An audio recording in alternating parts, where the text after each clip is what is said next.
अस्सलामुअलैकुम दोस्तों, welcome to मियां भाई न्यूज़। आज हम बात कर रहे हैं एक ऐसे फैसले की जिसने न सिर्फ दिल्ली बल्कि पूरे मुल्क की सियासत को हिलाकर रख दिया है। आज का दिन भारतीय सियासत के लिए एक तारीखी दिन के तौर पर याद रखा जाएगा, जब एक लंबी कानूनी जंग के बाद दिल्ली के former chief minister Arvind Kejriwal को एक्साइज पॉलिसी केस में बड़ी राहत मिली है। कोर्ट ने अपने फैसले में सीबीआई की तरफ से पेश की गई चार्जशीट को कबूल करने से साफ इनकार कर दिया और कहा कि इसमें न सिर्फ संगीन कमियां हैं बल्कि कई ऐसे पहलू भी है जो किसी भी कानून मायर पर खड़े नहीं उतरते। इसी बुनियाद पर अरविंद केजरीवाल, इनके करीबी साथी और farmer deputy chief minister Manish Sisodia और लगभग 20 से ज्यादा दूसरे मुलजिमों को भी डिस्चार्ज कर दिया गया, जिसमें के कविता भी शामिल है। लेकिन इस फैसले का सबसे जज्बाती और यादगार लम्हा तब देखने को मिला जब अरविंद केजरीवाल मीडिया के सामने आए और बोलते हुए रो पड़े। उनकी आवाज भराई हुई थी, आंखों में आंसू थे और अल्फाज में दर्द भी था और जीत का एहसास भी। उन्होंने कहा यह केस आजाद भारत की तारीख की सबसे बड़ी सियासी साजिश थी। इन्होंने सीधा इल्जाम लगाया कि इनकी पार्टी आम आदमी पार्टी को खत्म करने के लिए इन पर झूठे इल्जाम लगाए गए, इन्हें जेल भेजा गया और इनकी इमेज को खराब करने की कोशिश की गई।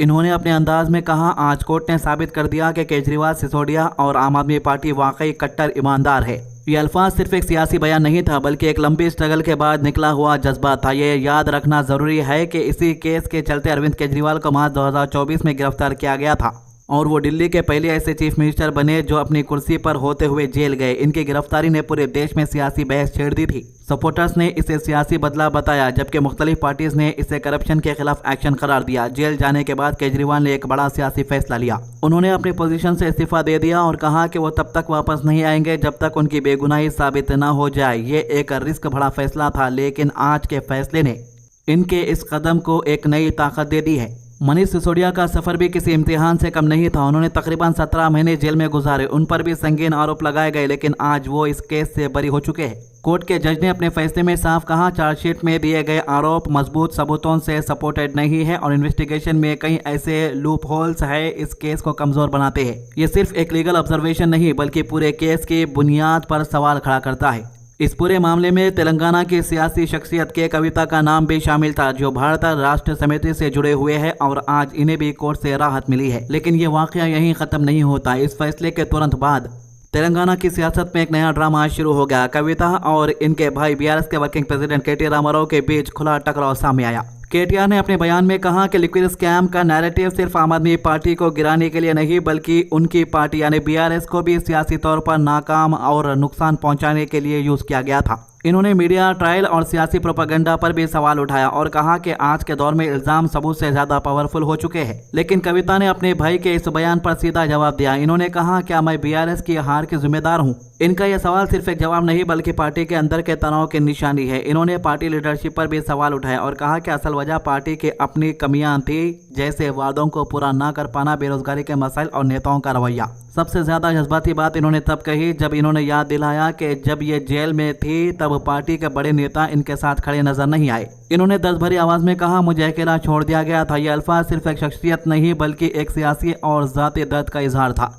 ये इस पूरे मामले ने एक बार फिर से कुछ बड़े सवाल खड़े कर दिए हैं। क्या इन्वेस्टिगेशन एजेंसीज का इस्तेमाल सियासी मकसद के लिए हो रहा है इंडिया में? क्या मीडिया नैरेटिव्स हकीकत से ज्यादा पावरफुल हो चुके हैं? और क्या देश की सियासत में इल्जाम लगाना अब सबसे आसान हथियार बन गया है? आज का ये फैसला सिर्फ एक कोर्ट वर्डिक्ट नहीं बल्कि एक सियासी मैसेज भी है। एक तरफ आम आदमी पार्टी इसे अपनी ईमानदारी की जीत के तौर पर देख रही है तो दूसरी तरफ बीआरएस पार्टी इस फैसले के बाद अपनी स्ट्रैटेजी दोबारा तैयार कर रही है। आने वाले दिनों में इसका असर सिर्फ दिल्ली तक महदूद नहीं रहेगा बल्कि नेशनल पॉलिटिक्स पर भी इसका गहरा असर देखने को मिल सकता है।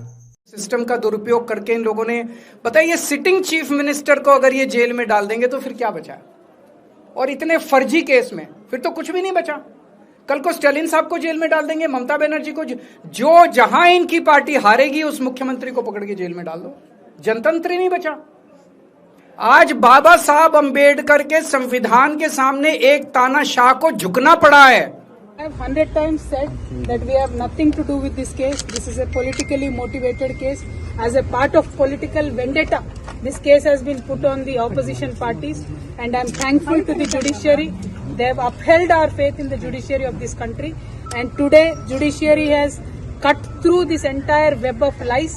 They have seen right through it, and very transparently judiciary today has upheld our beliefs, and we are very, very, very thankful to the judiciary. तो भाई बहन की बहस तो कुछ दिनों की होती है, अगर कविता बीआरएस के अंदर दोबारा वापस चली जाती है तो इसका काफी बड़ा नुकसान कांग्रेस को हो सकता है। तो इससे ये अंदाजा लगा सकते हैं कि सिटिंग चीफ मिनिस्टर को जेल में डालने की ताकत रखते हैं प्राइम मिनिस्टर और इनकी पार्टी।